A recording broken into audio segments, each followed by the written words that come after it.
Hey guys, Happy New Year. Wishing you and your family a very, very Happy New Year. May this year brings you health, wealth and prosperity. तो नया साल जो 1 जनवरी को मनाया जाता है, क्या आपके मन में कभी कुछ सवाल आए हैं नए साल को लेकर कि ये नया साल 1 जनवरी को ही क्यों मनाया जाता है?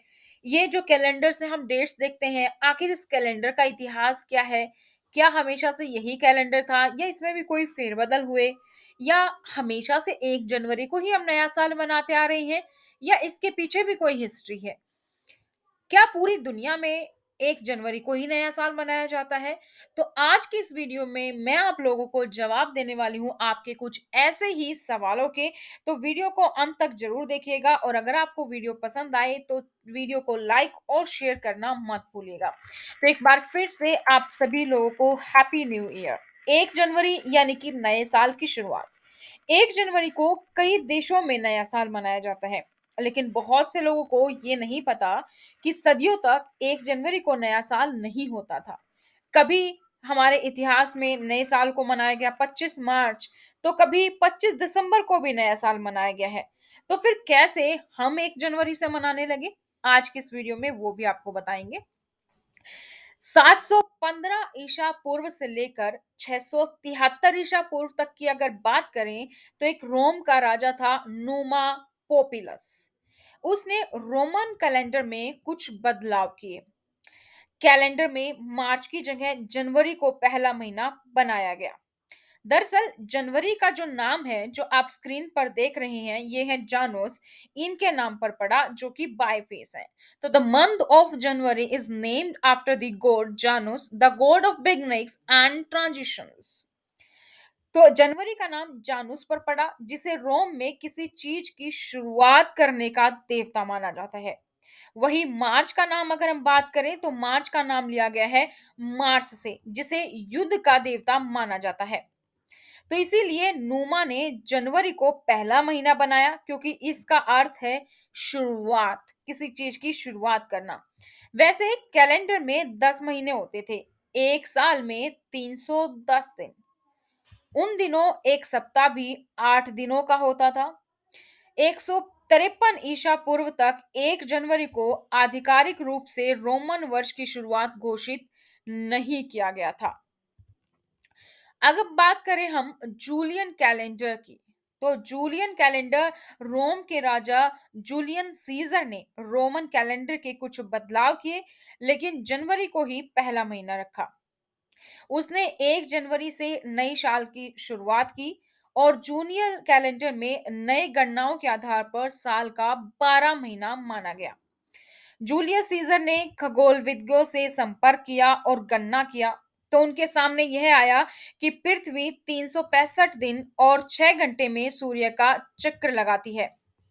इसलिए जूलियन कैलेंडर में साल में 310 की जगह 365 दिन माना गया।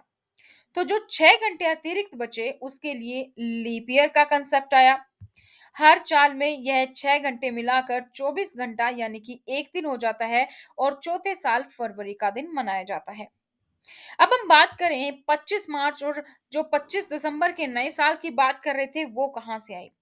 तो रोमन साम्राज्य का जैसे ही पतन हुआ 5वीं सदी में कई क्रिश्चियन देशों ने जूलियन कैलेंडर में बदलाव किया।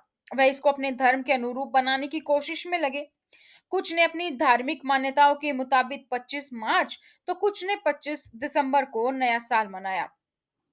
ईसाई मान्यता की माने तो 25 मार्च को ईश्वर के दूत गैब्रियल ने आकर मैरी को संदेश दिया था कि ईश्वर के अवतार ईसा मसीह को तुम जन्म दोगी और वही 25 दिसंबर को ईसा मसीह का जन्म हुआ।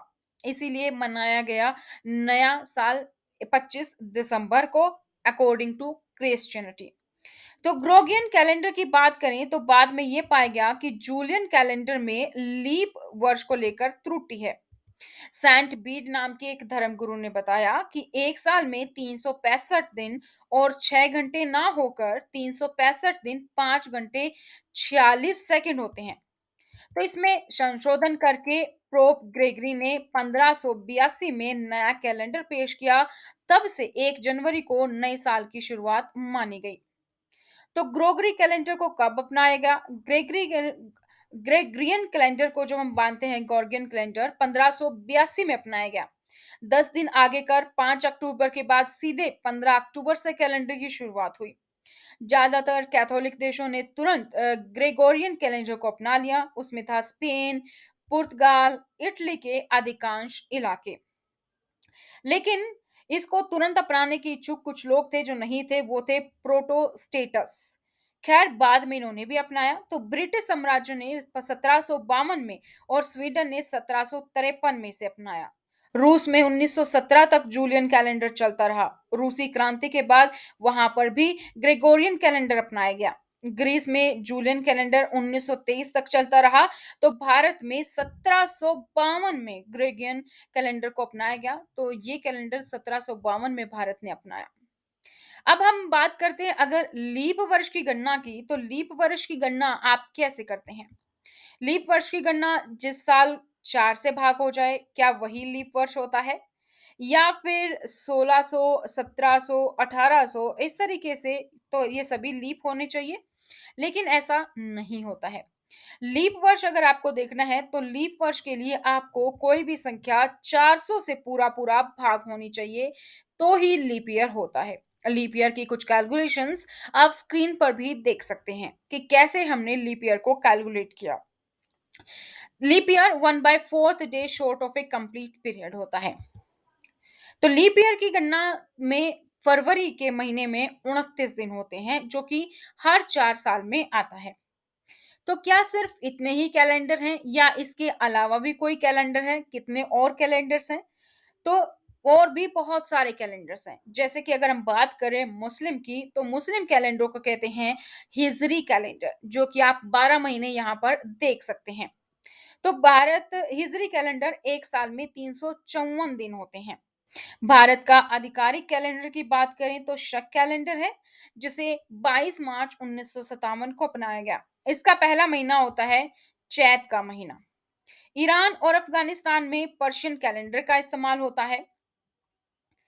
और भारत में अगर नए साल की बात करें, तो बहुत सारे अलग, क्योंकि भारत एक ऐसा देश है जहाँ पे अलग-अलग धर्मों के लोग रहते हैं, तो अलग-अलग तिथियों पर नव वर्ष होता है। लेकिन ऑल ओवर इंडिया में अगर आप देखेंगे, तो 1 जनवरी को नया साल माना जाता है और नया साल मनाया भी जाता है। तो अलग-अलग तिथियों पे पड़ता है। तो अगर हम बात करें पंजाब की, तो पंजाब में बैसाखी के रूप में 13 अप्रैल को मनाया जाता है नया साल। वहीं अगर हम जैन धर्म की बात करें, तो नव वर्ष को दीपावली के अगले दिन ही मनाया जाता है, क्योंकि महावीर स्वामी की मोक्ष प्राप्ति के अगले दिन इसकी शुरुआत हुई थी। तो पंजाब में, और इसके अलावा अगर हम बात करें हिंदू धर्म की, तो हिंदू में माना जाता है कि जब चैत मास की शुक्ल प्रतिपदा शुरू होती है, यानी कि जब नवरात्र का प्रारंभ होता है, तो होता है नया साल। इसी को हम नया संवत भी कहते हैं। और मान्यता भी है कि भगवान ब्रह्मा ने इसी दिन से सृष्टि की रचना प्रारंभ की थी। इसी दिन से विक्रम संवत के नए साल की शुरुआत हुई। तो अंग्रेजी कैलेंडर में के अनुसार यह तिथि अप्रैल में आती है, तो कई बार हमने नवरात्रे मार्च में भी देखे हैं। इसी को गुड़ी पड़वा, उगादि, कई कई नामों से भारत में जाना जाता है। जैन धर्म, जैसे कि मैंने आपको बोला, दिवाली के अगले दिन, क्योंकि ये वीर निर्वाण संवत भी इसे कहा जाता है, और इसे जैन समुदाय नया साल मानते हैं। तो पंजाबी लोग बैसाखी वाले दिन। इसी तरीके से अगर हम पारसी की बात करें, तो पारसी धर्म का नया साल मनाया जाता है नवरोज उत्सव के रूप में।